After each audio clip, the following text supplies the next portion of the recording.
Hey, I'm Latia. I am in Phoenix, Arizona for the Growth Summit.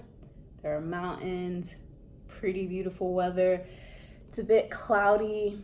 So far, I'm like reminded why travel is amazing. Like, oh my gosh, where do I even begin? So, Delta Sky Club. Usually, you have like your Delta card costs $29. You get food, snacks, Wi-Fi, seating, free drinks. It's amazing. So I was in line last night, and there was this lady, and she was in line, and somehow a credit card rep said that she'd get free access, and she didn't have it. And the lady was like, "Oh, I'm sorry, like it's gonna cost $29."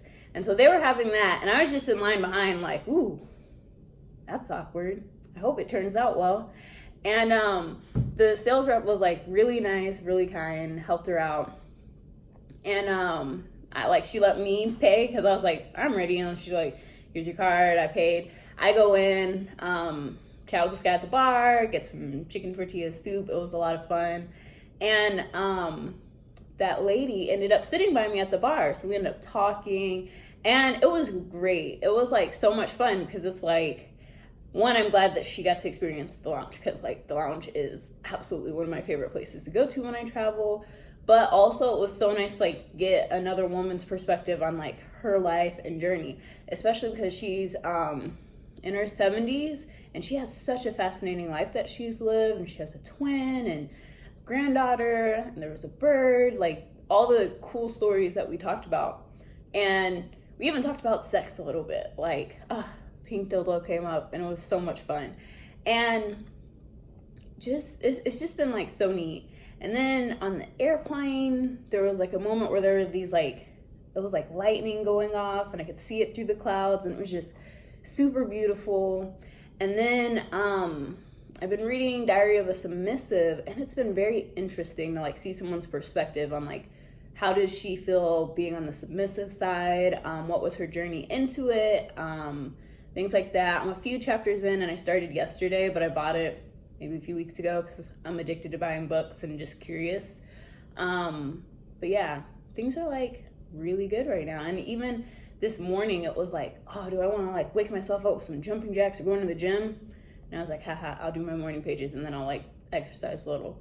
And ended up meeting a really cool guy at the club lounge for Sheraton because I'm still platinum status, which is great and might go away because I'm not traveling as much as I used to.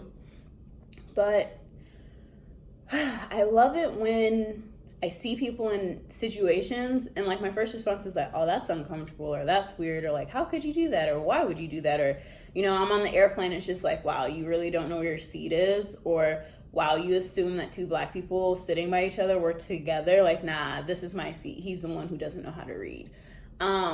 And then like once we take off, and then it's just like, why was I so crabby? Like, oh, I feel so much better now. Like, why have I been so crabby? Like, oh, leaving New York makes me feel better. And it's not because I don't like New York. It's just because work is tough right now. And even yesterday, I was like, I was at home, like my vacation had technically started, and I saw Slack messages, and I was just like, oh, no. And then I was like, well, why am I so afraid to like deal with work things? Like, I'm gonna have to do it either now or later. So I was like, all right, I can take some time and get some things sorted before I leave, so then I feel more like, oh, I was responsible and on top of it, instead of feeling like, wow, you just left messes and were so rude. So I was responsible. I chose the more courageous path, and now I get to see what this Growth Summit is about. Hopefully it's fun. Probably gonna be challenging, but it'll be great. Have a wonderful day.